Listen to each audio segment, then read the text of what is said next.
Hi, and welcome to Applying the Sword. I'm Micah Pilcher.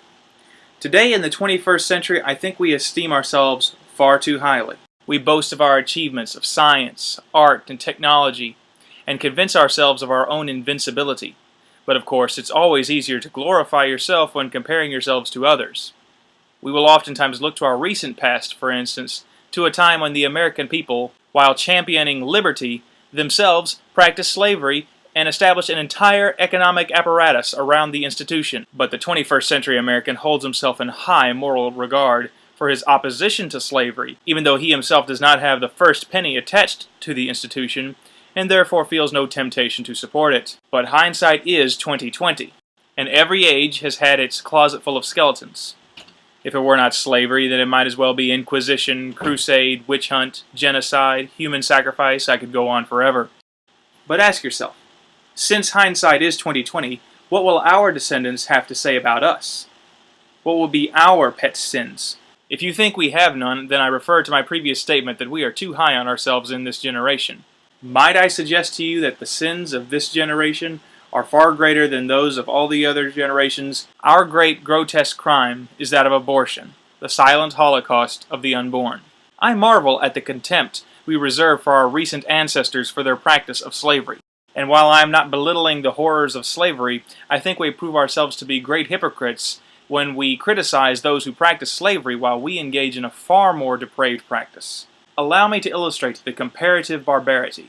According to census records, slavery at its peak never had as many as 5 million people in servitude at once. And contrary to popular belief, the number of slaves that were abducted and brought to the United States was less than 500,000. Compare that to the number of abortions from 1973 to 2011. 53 million, according to the Guttmacher Institute. 4 million slaves in 1860 compared to 53 million abortions. According to the CDC, there were 3,150 abortions daily from 2008 to 2009. Of course, these are just numbers. This is to say nothing of the fact that a slave, while he may have a deplorable life, still has a life. He still has the opportunity to have a family, to have memories, to have relationships, to be young, to grow old, and to make some decisions for himself.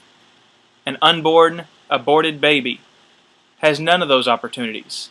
Slavery is barbaric and repulsive because it dehumanizes an individual.